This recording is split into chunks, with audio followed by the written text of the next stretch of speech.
For more than 20 years, this menacing-looking life form has spread fear and death around the world. Cowardly and without shame, it seeks out the most vulnerable, the desperately poor. It stalks without prejudice and attacks during the tenderest human acts. The AIDS virus. We haven't reached the peak of the epidemic yet. There is really apparently not a natural limit in terms of the percentage of people who can become infected with HIV in a population. Worldwide, over 20 million people have died from the disease, most of them in Africa. South Africa, with 5 million infected people, is currently the hardest hit country, and now there are fears that the epidemic is about to explode in India and China. But numbers alone can't convey the heartbreak and misery that this disease has wrought on the people of this planet, especially in Africa.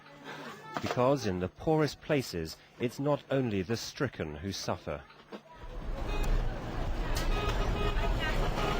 It is sweeping through country after country on the continent, destroying agriculture, destroying education, destroying health, destroying the private sector. Clearly, if large numbers of agricultural farmers have died, or many, many of them are ill and sick, then food production drops. And if food production drops, people whose immune systems are already weak don't have enough to eat, and they therefore die more rapidly. Similarly, people whose immune systems are weak because they have HIV/AIDS are people who cannot produce the food. So there is in the relationship between food and aid a kind of terrible witch's brew. One plays on the other and aggravates the other, and the victim ultimately is the human being. The United Nations World Food Programme is trying to break the deadly cycle of poverty, malnutrition and AIDS. The world's largest humanitarian organisation feeds an average of 90 million people in over 80 countries. The food that WFP gives is fundamental for those who are infected or at risk. If they're infected and they're well nourished, they'll be able to resist the opportunistic diseases that come along. Many people are killed by or die of tuberculosis or malaria or cholera if they have the basic HIV/AIDS infection. And good nutrition can delay that. WFP's HIV/AIDS programming targets caregivers and schools. Okay, this is a CSB for porridge. The idea is to take some of the burden off parents and caregivers who may be weakened by the disease by giving them food so that they can send their children to school. In turn, children receive meals in the classroom. This keeps them off the street and gives them the chance to learn about AIDS, how it is transmitted and how it can be prevented. Poverty exposes the most vulnerable to AIDS. Children, many of them orphaned by the disease, often fall victim to prostitution or sexual exploitation. Sometimes they could refuse to use condoms and they could say that we should go live, what. Because they gave me a lot of money, I could also appreciate that once we go live, you should give me 40,000, and once we use the condoms, only 10,000. You're going to find that these children, to get the quickest means of income, is to resort to commercial sex. The reason why we are combing through this here, we want to prevent tangles when you go to that. WFP supports the Uganda Youth Development League in Kampala. Here, kids who have been prostitutes can receive counselling, medical treatment, shelter and food. Really, food has done a great deal in keeping these kids together and keeping them off the street. Because some of them, the main reason why they're on the street is they're looking for food. They're looking for what to eat. The food that WFP gives is crucial for those fortunate enough to have access to medical help. Antiretroviral drugs are currently the only way to treat those who are infected with the virus. A constantly updated cocktail of these medicines has resulted in an 80% reduction of the death rate of European AIDS patients. Unfortunately, they are expensive and often out of reach of the poorest and neediest. The international community has been struggling to bridge the gap. We're working to try to make ARVs free.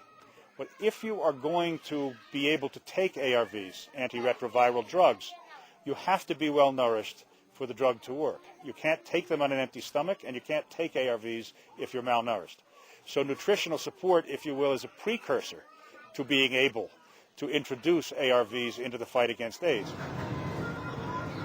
WFP helps people who have AIDS to help themselves. Krul was a soldier in Cambodia when he stepped on a landmine and lost part of his leg. He was living on the street, almost dead from AIDS, when a woman working for a WFP-supported relief program found him. He was treated with ARVs and given some money which he combined with his army pension to buy a pushcart from which he sells books, postcards and paintings. Krul's wife is also HIV positive, but the confidence and self-sufficiency that the newsstand gives to this struggling family is just enough to keep them going. The food they get from WFP gives them one less thing that they have to worry about. Hello. WFP also supports projects that bring relief in less tangible ways. No one is immune from the bitter legacy that the disease leaves in its wake. In Uganda, WFP supports a program that helps families struggling with the emotional trauma of death from AIDS. Udaya Nadziwa's husband died from AIDS. She too is HIV positive. She has 4 children that she brings up in one of the poorest parts of Kampala. We are thinking that she's going to die very soon, but lucky enough, she's still living. The national community of women living with HIV/AIDS in Uganda encourages HIV-positive parents to make scrapbooks for their children so that they will have memories of their parents after they are gone. You weighed 3 kilograms, 3.5. I slept in the hospital one day. The very act of making the book helps bring comfort while they are still living. It reminds us many things.